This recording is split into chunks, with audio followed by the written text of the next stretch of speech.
观众朋友们，大家好，欢迎您来到老梁故事会，我是老梁。今天呢，我给大家说说影视圈里的潜规则。一说到潜规则呀，很多人就很敏感。这潜规则，影视圈里那不用说呀，就是这个女演员为了上戏啊，跟某个导演之间有暧昧不清的关系，这是不是潜规则？哎，这是潜规则的一种。在影视圈里头，潜规则远远不止这些。那么这几年我们看到有关影视圈里潜规则的报道越来越多，这个爆料啊，那个什么，中间还夹杂着一些恬不知耻的利用潜规则进行炒作。那么其实影视圈里的这种乱象啊，很早大家就有所发觉，但是出现潜规则这个词儿呢，得说是2003年以后的事儿。那个前前后后啊，中国影视圈里呢爆发了好几起这样的又有点桃色又有点黑色的事件。你比方说2003年年底的时候呢，在这个中戏出了一个事儿，张国立的儿子张默在这个中戏进修，把他的女朋友给打，据说打的还都休克了，浑身都是伤。他女朋友叫陈瑶，也是中戏的学生，被打了之后呢，学校得处理这事儿啊，那对外得表示公正处理，王子犯法与庶民同罪，你张国立儿子也不能例外。好，就把张默给开除。那么开除归开除，张默对外边讲说这个事儿我很冤枉。他怎么冤枉？说我为什么打他？说你怎么着打人也不对。他说你想想，我能抬手打个女的，我真气急了。他说的是呢，这两个人啊是恋爱关系，谈着谈着呢，这童谣就说咱分手吧。张默不干，说好，你要跟我分手，我让你没好日子过，我让你这辈子都怕我恨我。童谣就躲着他，这你再躲不开，最后在学校里碰出来，张默对这个童谣拳打脚踢，给打伤了。说为什么要打他呢？这张默说了，都能把我气死了。说怎么的？他跟我好的时候，同时还跟个中年人有男女关系。谁呢？说中戏一个老师叫黄定宇。那么为什么说和这个男人有这个关系？这就是为了上戏拍片子，为了能有机会。但后来这事儿弄得乱七八糟，这童谣又告黄定宇什么强奸的，完黄定宇还在里头待了30多天。反正这事儿出来之后，很多人就说这个呀，这就是潜规则。哎，有不少娱乐圈人站出来说，这行的规则是女演员想上戏吗？那得先上床，要不会给你这个机会。所以那以后不少媒体报道就以潜规则3个字搁在这儿。所以咱们现在好多人一听潜规则，哟，就影视圈里那点脏心烂肺的事儿。其实这个词儿呢，诞生跟影视圈一点关系没有，它是来自我们有位作家叫吴思，他曾经写过一本书，我记得是2001年出的，叫《潜规则：中国历史中的真实游戏》，好像书的名字是这个。他这里头提出了一些中国历史上的一些潜规则，而且潜规则的发端，他想到这3个字是从什么？他自个儿切身经历。吴思吴先生呢，在1983年的时候呢，是中国农民报的记者，他碰到了这么件事儿。什么事儿呢？就说河南有个地方啊，那阵咱们就价格双轨制吧，就是既有国家这种官方定价，也有市场定价，把这个官方定价的平价化肥，那是分平价溢价了，哎，等于偷偷摸摸的找给了跟自个儿有私人关系的人，然后这些人再拿这个到市场上以溢价方式去卖，这不中间我们说官倒嘛，利用价格双模式轨制中饱私囊。这个事儿往上一报，这吴思气坏了，说我作为记者，我不能容忍这事儿，我得下去就给他曝光去。可是到了当地呢，他要调查那些领导呢，满不在乎，一个个拿出个条子，这个人批那儿批，你看吧，就这些，也不光我，谁都这么干，这就是规矩，这就是规则，把当时吴思给震了。回到北京之后，他就琢磨，说这种规则居然这么好使，好多人都不按明面那个国家政策规定来，按底下这来，成了大行其道的了。这个时候吴思发明这3个字潜规则。潜规则其实这个字儿是那时候开始，这个词儿那时候有的，但是这种潜规则支配中国历史，这都已经多长时间了？可能我们从老祖宗诞生的时候开始到现在就有这种规则。什么是潜规则？明面规则以下的这种规则，不合理不合法，但确确实实的支配着人们的运行，就是它潜藏在规则以下，但是确实的发挥作用。它可能受道德谴责，受法律制裁，可是现实当中它真存在，往往还游离于道德谴责的边缘，游离于法律惩处的边缘之外。你比方说咱们好多单位里呢，权钱交易了，人情上的一些东西了，都是潜规则。而且这种潜规则呢，可能你去痛恨它、痛斥它，回头临到你身上，你不见得能完全推得开拒绝。那么影视圈的潜规则，它确确实实是我们社会几乎所有行当里头曝光率最高的，也是潜规则大行其道的领域。那么真正潜规则这个词儿被完全的用到影视圈，也是2003年的一件事。当时有个小演员叫张玉，说白了北漂不入流的小演员，女演员，但是他突然间曝光出一个事情，说什么事？一开始他说他跟这个演员张铁林，后来又说他跟大导演黄建中，就《笑傲江湖》那导演，说在他家里他把自个儿都带下来，他这就跟这个黄导有不正当男女关系了。他还出示了录音带，还有录像带，说自个儿这些年很不容易，想演个小角色都没人给，最后没招，每演一个角色都得跟这导演上床什么的，弄了一大堆这类材料，结果等于一个重磅炸弹投到影视圈里。这影视圈好多人暗中说这谁都知道，我们都知道，就外头人不知道，等于一下子把影视圈这些肮脏的现象啪搬到面上了。从那时候开始，大伙记住6个字：要上戏先上床。你看，那么说这种事情给当时很多人都带来了非常大的影响。圈里也有人说这张玉就是为了炒作，有的人说他是为了炒作，但是说那事儿是真实事。那么说这个潜规则在影视圈真那么烂吗？确实，这个现象咱不能回避。为什么这个潜规则能大行其道呢？首先有一点，比方说我导演选演员，我要挑这演员是不可替代的。比方说我要打国际路线，那么挑女演员就那几个，我不选章子怡，选巩俐，就这么几个人，这就不存在潜规则，非他莫属。什么时候存在潜规则？就是说我用你也行，用他也行。比方说我这戏里需要个花瓶，导演说我用谁呢？反正这个演也这样，那演也那样，那我凭什么用你不用他呢？我得有个理由吧。在无法比较两个人演技，或者说两个人演技都那么回事的情况下，我也不需要演技，就要花瓶，我怎么挑？我如果用你，那么就2种可能呗，一个你给我塞钱了，再你跟我有不正当男女关系了。所以潜规则逼到这份上就是什么呢？就是他在可以有回旋余地的情况下，潜规则就会发挥巨大的作用，而不是非你莫属。这是，所以在某种程度来讲呢，潜规则也是一种选择的规则，只不过这种规则呀，背后体现这种交换是非常不道德的。那么假如我们明面的规则能弥补这个东西的话，那么就不会有潜规则发生。你比方说当年张艺谋在挑谁演《红高粱》里那个女主角的时候，2个人争，一个巩俐，一个史可，2人争到一定程度没法决定谁高谁下，张艺谋也不知道谁能演得好了，拿出一枚硬币往上扔，字儿是你巩俐，辈儿是你史可，一看是字儿，选巩俐了。这不管怎么说，这也是个规则，抓阄嘛，也是个规则。当然也有人说没那回事儿，那是巩俐跟张艺谋就好上了。当然，那要是他俩当时好上，那就是另外潜规则。我说这个就是潜规则，它也是一种规则，你不要小瞧它，它确实在现实当中实实在在的支配着人们的某种选择、某种行为。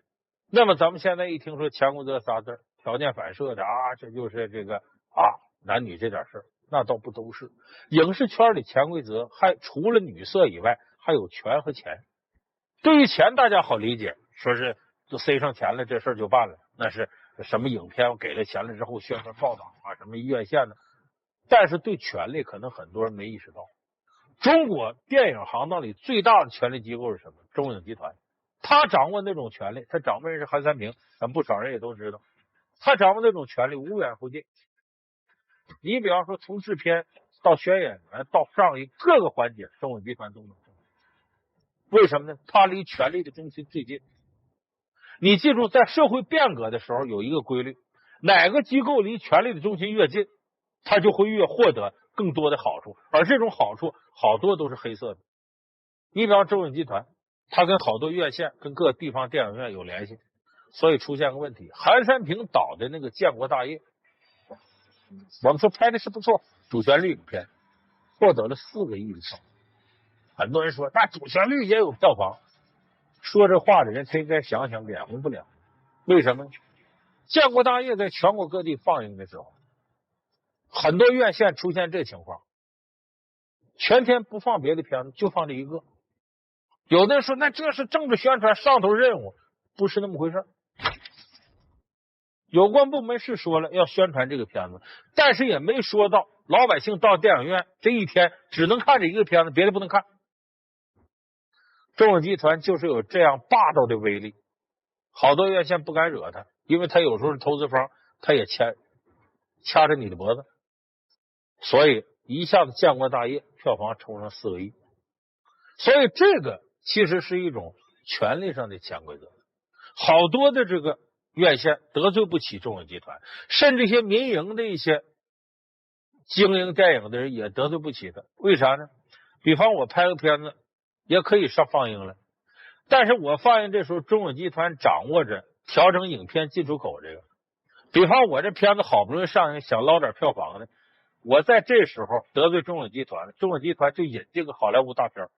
我们知道好莱坞大片比我们片子整体质量拍的好啊，他跟你抢票房，你抢得过他？所以这个就你得罪他，他就把门打开，把好莱坞大片弄进来，叫什么？开门放狗来咬你来。这就是他霸道的地方。有人说你说的过了吗？咱不用那么的。你看《建国大业》里边这些明星得有多少啊？那几乎把这个华人明星都给凑全了，成龙啊、李连杰、章子怡啊，甚至连什么是郭德纲这些都来了。很多这个大腕来了之后呢，完全就是演个绿叶式角色。如果要一般投资人找他，那不让我演主角我不能干。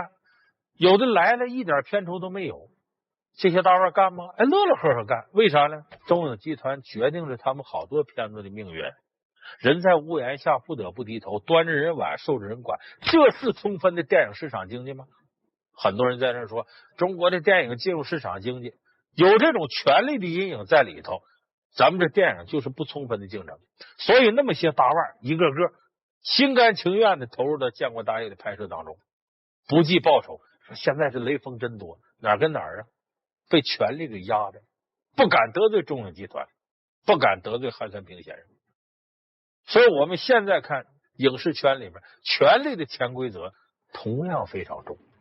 当然我们说大家一听潜规则首先会想到这种起码是权力美色钱这方面的交易。那么这种事情大家深恶痛绝，说怎么来治理呢？说怎么来避免这个事情呢？跟大家说实在的，只要社会存在一天，潜规则就会存在一天，它不可能被完全消灭。因为我们不可能把社会各个部类里边都被正常的规则填满，正常的规则都能够无远弗届的、无处不到的管住这些事，不可能做到。它有明面的东西，就有黑暗的东西，关键是黑暗的东西我们怎么样把它控制到一个可取范围之内。但现在令我们遗憾的是，影视圈里这个潜规则甚至取代了明面的规则，这个潜规则就非常非常可怕了。甚至有的时候他会获得相关人的全面的支持，认为不这样就做不到，你要那样就不行，一定得潜规则才行。你看最后给大家说个真事儿吧，是这个事儿让你听起来你不知道心里什么滋味。有个90后的女孩，拍戏里想演个角色，她演技也没获得认可，晚上敲门，敲导演门。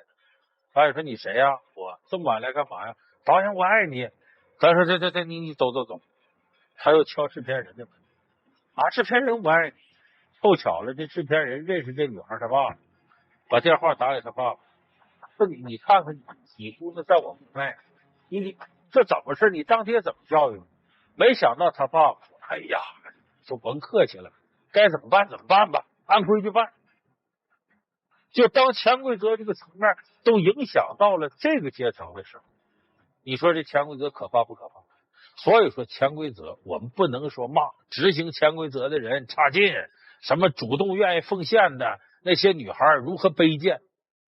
当一个社会如果对潜规则有些普遍层面认可的时候，那就问题不是出在一个层面上。所以我们大家好好反思反思，是不是我们现在这个社会太过急功近利，太过浮躁，有时候又太愿意投机取巧。那么如果整个社会是浮躁的，是急功近利的，潜规则在一定程度上就会压倒规则，成为支配主流的一种规则。那么这个时候这一个行业黑乱就成了难以避免的事儿。而我们现在看到的中国影视圈这种现象就已经非常非常严重了。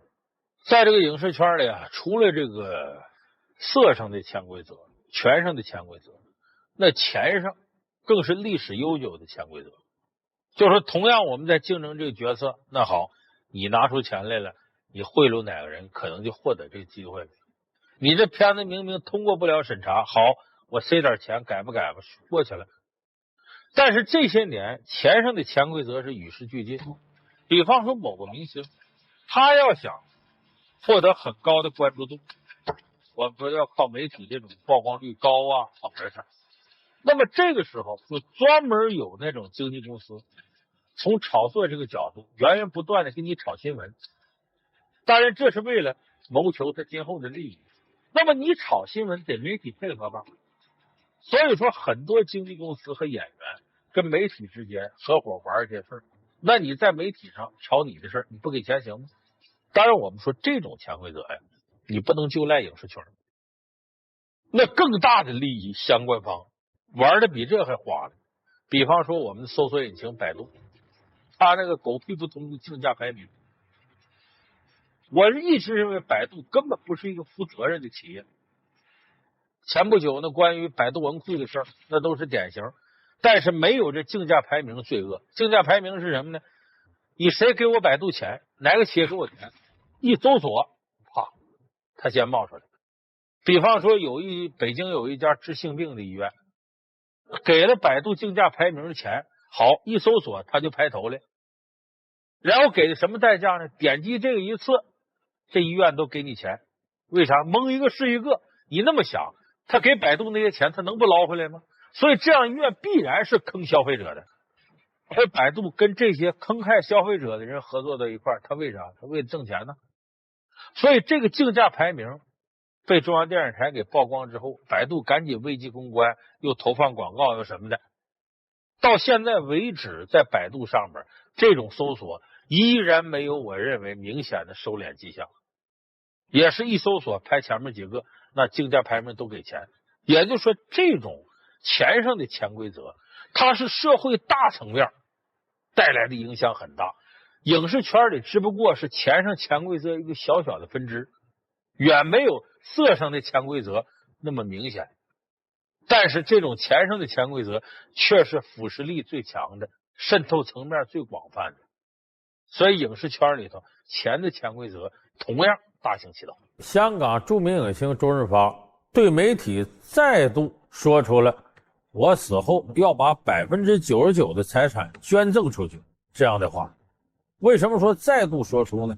这是因为在2010年周润发夫妇已经向媒体表达了这样的意思。我们通常管这种行为呢称作裸捐。周润发也表示呢，死后不准备带走任何的。那么说到这儿呢，周润发作为一流的明星，这个举动顿时让很多在功名利禄圈里奔波的港台或者大陆的一些明星相形黯然失色。那么说发哥这个裸捐，他的动机到底是什么呢？很多人听到这个事儿啊，第一反应是他裸捐捐了多少钱呢？也就是说现在周润发到底有多少钱？我们不算他其他的财产，就单就周润发在这个香港地区持有的8个物业，就是别墅啊、楼盘呢，这些折算起来呢，已经超过10亿港币了。也就是说，如果周润发把99%的财产捐出来，加上其他所有的，恐怕不止10亿港币，这绝对来说不是个小数，确实称得上是个天文数字，尤其对平民百姓来说。当然有人说你周润发有钱嘛，你就捐，还有的人说他那钱来的容易。那么说周润发钱来的容易吗？咱们看起大明星非常风光啊，好像各个地方都不用他主动挣钱，争相把钱要往他兜里塞似的。可是如果我们把周润发的演艺生涯你做个回顾，你就会发现他挣些钱也不容易，那也是经历了很多艰辛曲折。周润发呢是农民出身，从小出生在农村，后来呢上学呢也没有接受过特别完整的教育。当时的穷人孩子早当家，就想能够快点出来工作了。在1973年呢，他报考了香港无线电视台的艺人培训班，就是我们现在通常说的无线电视台 TVB。 当时报考的时候呢，他并没有被这个主考官呢认可。主考官里其中有一位最后想了想说，留下他吧，你看他挺高的，还挺帅的，我看他会演戏，就是现在还没入门。就这么着，这位主考官一句话，周润发留下来，在培训班里接受培训。和他同一期的呢有任达华、吴孟达、林岭东。现在我们也都知道，这都是香港这个影视圈里的腕了。周润发在这个培训班培训的时候呢，他也并没有获得老师和同学的一致赞誉。那么在毕业了之后呢，先暂时让他们呢在 TVB 里边呢跑龙套干什么呢？周润发就考虑，我怎么样才能有出头之日呢？能够演上一个正经角色呢？不用跑龙套呢？他想了个笨办法，就是你要想让这个投资人呢、领导啊、老板呢重视你，你得让他记住你啊。他脑袋里都没有你这人呢，他怎么能想到用你呢？所以周润发想了个主意，买了一身花里胡哨的西装，把自己打扮一下，反正弄的就挺潮。天天站在哪儿呢？就站在 TVB 的电梯呢，就电视台这几部电梯。你想着每天早晨或者晚上上班下班的时候，老板呢还有其他的中层干部都从这电梯走，他就站在电梯呢。你想这么一身打扮在电视台特扎眼，过往的这些领导就记住他了。所以后来呢一拍电视剧，一考虑没有角色，有人就想起来，有那么个周润发，天天在电梯那儿站着，打扮的花里胡哨的。你别说，他因此真获得了一些机会。他人生起步的第一个好事就是拍了《上海滩》，那是80年的时候他拍了《上海滩》，当时赵雅芝他俩合作，许文强、冯程程。那这许文强多帅呀，大礼帽、风衣、白围巾。那这许文强礼帽，冯程程发网，那么冯程程在头发上扣一个网嘛，当时很流行。上海滩那时候是风靡大街小巷，我们当时都跑到录像厅里看。有的时候呢，比方说这商场这电视在这摆，要放上海滩，周围里3层外3层围着看。到现在为止，我们一听什么让爱平复其中争斗，就会想起那时候上学浪奔浪喽，反正是这个上海滩是一个时代的记忆。周润发那个时候应该说演技不是很成熟，可是那个高大帅气的形象一下扎根了。当然周润发不会就甘心就演这几部电视剧当个偶像就拉倒了，他当时也很想往电影里扎，所以周润发那时候也想演电影，可是他机缘呢不太凑巧。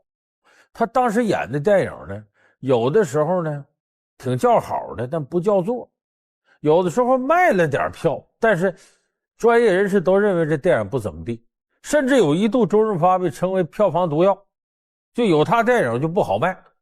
这个局面怎么扭转过呢？到86年扭转，当时也处在失忆状态当中的大导演吴宇森就接到了《英雄本色》这么个本子，就找到周润发。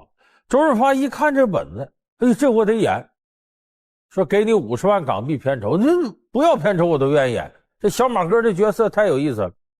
可其实一开始演的时候呢，小马哥不是这里的第一主角。我们都知道这里边狄龙是第一主角，还有张国荣啊、曾江啊这些人。但是演着演着，吴宇森发现周润发太抢戏，超过了老牌的英雄人物狄龙。他把小马哥那种快意恩仇的感觉演绎的淋漓尽致，包括那种洒脱。你比方说用这个美金点烟啊，穿着那种风衣，尤其是拔出枪来双枪。结果当时这个电影上映之后，那是我们在高中那个时候最崇拜的英雄人物形象，甚至我们说话都是谁要牛一点，你牛啥呀？你以为你谁呀？你以为你是发哥呢？都拿这个来。当时小马哥这个形象不得了，那火的是一塌糊涂。凭借这个呢，周润发也终于拿到了香港金像奖的影帝。那个时代既是票房冠军，最后又获得了金像奖最佳影片的就是《英雄本色》。当时《英雄本色》是3465万港币的票房。那么这部电影吴宇森的暴力美学把周润发推上了电影的一个星光大道。接下来呢，周润发接电影那就是顺风顺水了。他的好多片子在这个时候红遍了香港，包括东南亚，甚至整个亚洲。而到了89年，周润发又接了一部片子，这是他第二个巅峰，就是我们非常熟悉那个赌神。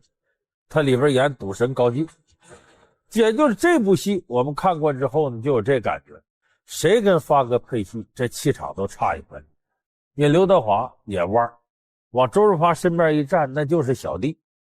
而且他这个赌神之后引发了香港一个赌片风潮，赌侠呀、赌圣啊什么的，当时周星驰这些人也都跟着跟风。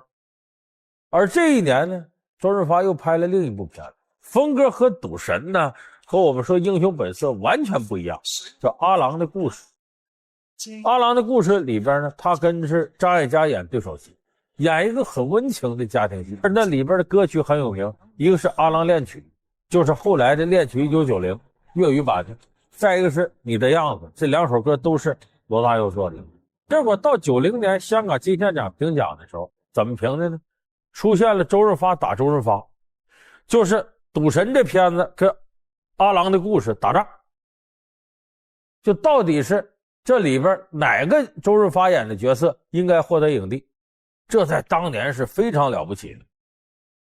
所以周润发在这个时候那真是红透半边天。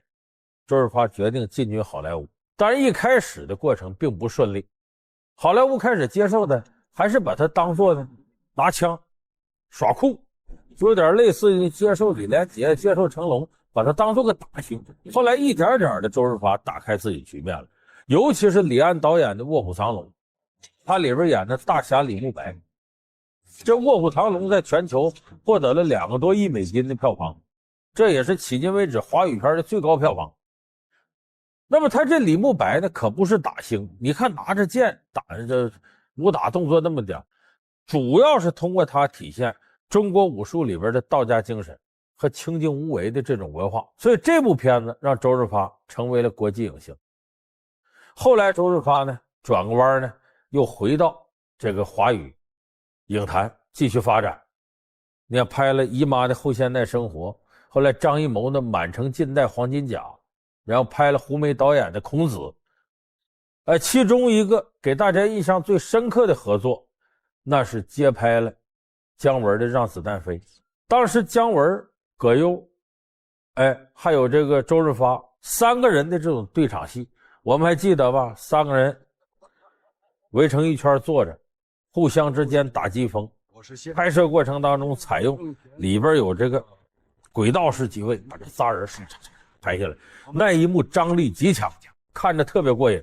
你看很多人都感觉跟姜文演电影太费劲了，姜文太霸气抢戏，所以你要是真找不到像周润发这样的人物，也根本跟姜文无法搭戏。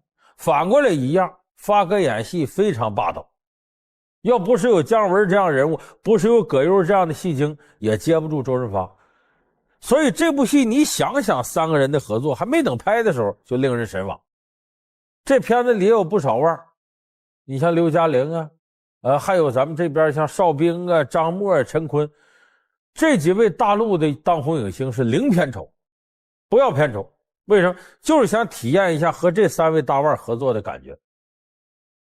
所以发哥到这个时候都50多了，宝刀不老，而且他的片酬在这个时候也拿到了可以说在大陆拍片子一个顶峰价，4300多万人民币。那么呢，发哥这些年来，我们说他挣这钱也挺不容易，他这个片酬也确实累累往上涨。咱们下面这样，我们编导特地做了一个资料，我们看一下发哥这些年来片酬是怎么样涨上的，每部片子都挣了多少钱。细心的观众朋友可能在那儿做加法啊，50万、100万往下，4300万什么780万美金的加一通，你加来加去，你换算成港币，你会发现离10个亿还差得很远。也就是说，发哥挣这钱，那可不是光拍电影挣的，光拍电影他现在挣不到10亿港币。那么这10亿港币以上身价怎么来的呢？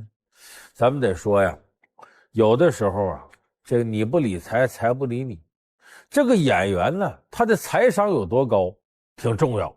你看刘德华办公司挣着钱了，那钟镇涛炒房地产就亏个一塌糊涂。周润发这些年呢，人家没有大起大落，稳稳当当的，我干一样我就挣一样钱。但这得感谢呢，周润发有个好老婆陈慧莲，出身自新加坡豪门，人家不抢丈夫的风头，也很少在媒体面前露面，但是温柔贤惠，懂合同，对经营很了解。所以两口子是怎么挣到这钱的呢？有了钱干啥呢？咱们干脆买不动产置业，等它升值。所以从这个90年前后的时候呢，周润发两口子就开始买房子物业，一点点这些年他们眼光很准。因为有一个物业90年买的，到现在涨了10多倍，卖的时候已经1个多亿了。就是他们大多数的财产呢，往往是通过不动产的增值实现的。所以这周润发现在才有这么多钱，很慷慨的99%都捐出去。有人说这裸捐呢，这挺奇怪。你看裸捐好像挺时髦啊，比尔盖茨、巴菲特，可是你发现大陆港台的人没几个敢真正裸捐。说是咱们就贪财吗？也不是，这里边有个很重要的文化背景。中国人这个传统文化，它是个人情社会，讲究亲情、友情等等，就是个熟人社会。所以我们说老吾老以及人之老，幼吾幼以及人之幼，就你先对自己老人好，然后才对别的老人好，先对自个儿孩子好，然后再疼别人孩子。假如说把自个儿孩子别人孩子一视同仁，咱倒觉得不正常了。你比方说墨子讲兼爱，就是对所有人一视同仁，可是孟子就批评墨子，把你父亲跟别人父亲一样了，你这等于看不起你父亲。你看儒家是用这种方式来批驳墨家，就是我们没有那概念，就是说自己身边人不顾啊，或者说把自己身边人跟别人一样，咱没这概念。所以裸捐呢，有的时候一想，你说有挣了钱，我不给孩子留着，我不给亲人留着，我捐给社会，不知道给谁了，咱有很多人接受不了，包括有钱人觉悟高的有时候都接受不了。那周润发为什么能做到呢？俩原因。头一个呢，他没孩子，他跟陈慧莲那两个人啊，结婚的第2年，陈慧莲怀了1次孕，周润发欢天喜地的把婴儿房这什么这推车都准备好了，结果呢，他这出生的时候，这孩子脐带缠到脖子上了，胎死腹中，两口子用了7年时间才从这阴影里走出来，而且也再生育不了了，俩人达成一致，不要孩子。当然我们说这是呢外在的原因，内在原因咱得承认，就周润发有一种我要回报社会这样意识，就是我死之后呢，带着巨大的财富死去，是非常可耻的，我要把它捐出来，来造福社会。你看，假如说美国人人均收入比我们高不少，可是他人均慈善捐赠出去的比我们高的更多，那倍数悬殊更大。你比尔盖茨给孩子留的钱很少很少，他还有一个理论，就是无非是孩子如果直接得到很多财富了，他也不去劳作去，不努力，他的人生乐趣将会失去很多。所以我们回头拿这个，你回去再看发哥周润发，不就是这样吗？你说到了他这种状态了，周润发还经常挤地铁去呢，他老婆陈慧莲经常到超市买些便宜货，还得讲价呢。就是都这么有钱还这样干嘛呢？就是他俩并没有把这钱当作是自己身上的包袱，我该怎么活还怎么活。就是当一个事业特别成功的人到达这个状态之后，那钱就是个符号了，对他没有多大意义了，所以他才能全身心忘我的投入到慈善，搞这种裸捐。